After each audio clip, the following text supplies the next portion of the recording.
Okay, guys, I kind of have a weird angle again today, but I got this question and I thought I would get on here and share it with you guys. So the other day, I shared the heat gun and how I use it to take off paint. And so I have 4 of these chairs that I found. And so I really would like to use them in our dining room. So that's why I'm taking so much time on them. Otherwise, anyway. So I thought I'd share, if you can see here, I tried to get out of the sun because I feel like the sun gives too much of a glare. If you can see here, I have not used the heat gun at all on this part of this chair. And I have this up on this chair to kind of show you guys a little bit better. And I have not sanded this part. I have just used the heat gun to get the first and second layer of paint off. And when I linked these tools up above so you know which ones I'm talking about, when I get to this point, then I use my orbital sander and this, along with my heat gun. These are my 2 favorite tools, an orbital sander and then a heat gun. But anyway, so I will just use this all over this after I get the initial 2 layers of paint off with the heat gun. So then this will go over it and take off, I don't want to flip this chair around. It'll take off another, if you can kind of tell here, another whole layer to get down to the wood. This chair, I do not want it to be totally raw wood. I want some of these white details left in here. And I'm hoping that I'll just be able to go over it with either stain or just the, what is this stuff? Restore finish that I use on projects. I just want to go over that, put that all over this, with still have some of these pops of the white color and the green coming through.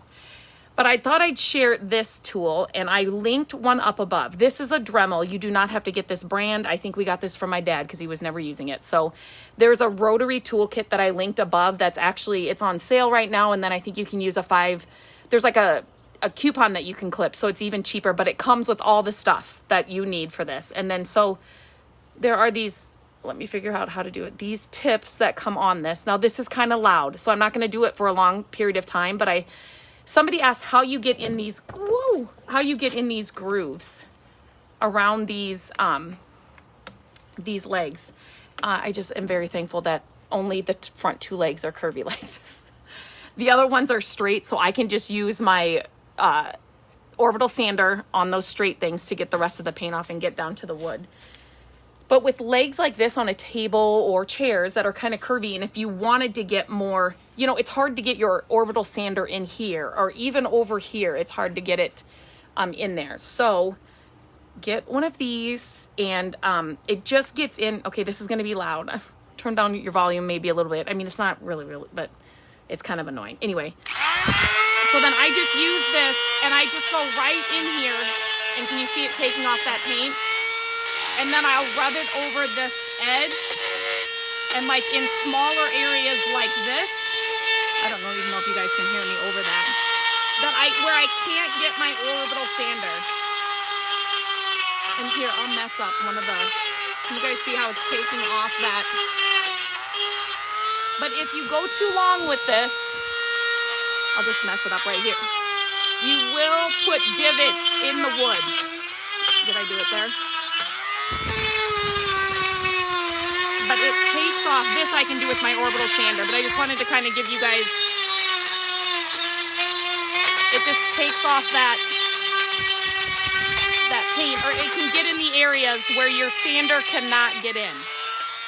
So this is the tool that I use for these little areas that you just can't get in and you still want to sand it off.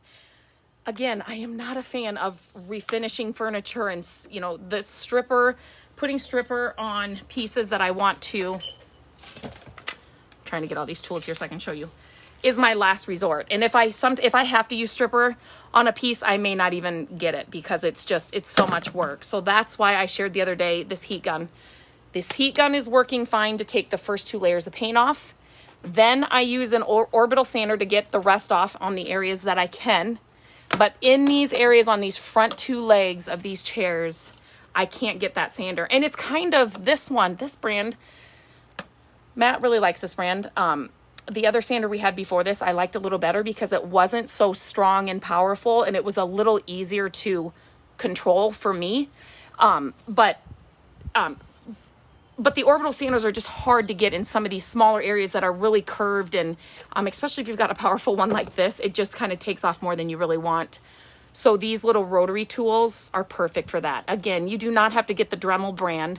I know a lot of people hear Dremel, but this is just the one. I think it was for my dad, but I linked a different one up above. It has all the same stuff that the Dremel has, and I think the Dremel was like 120, and the one I found was 39 or 42 or something. But so anyway, I got that question. I thought I'd share how I do that. I'm gonna sit out here now and try to get in some of these legs, and then continue with the heat gun and the orbital sander on this one. And this is a slow process. It's not something that's I'm gonna get, and I'm not working on it for 8 hours a day. When I have a couple hours or a few minutes in between other things, I come out here and I work on maybe a side or a leg or whatever, but it's fun. But this is how I get in between those little spots. I use this little tool. So just wanted to hop on and share. Have a good day, guys.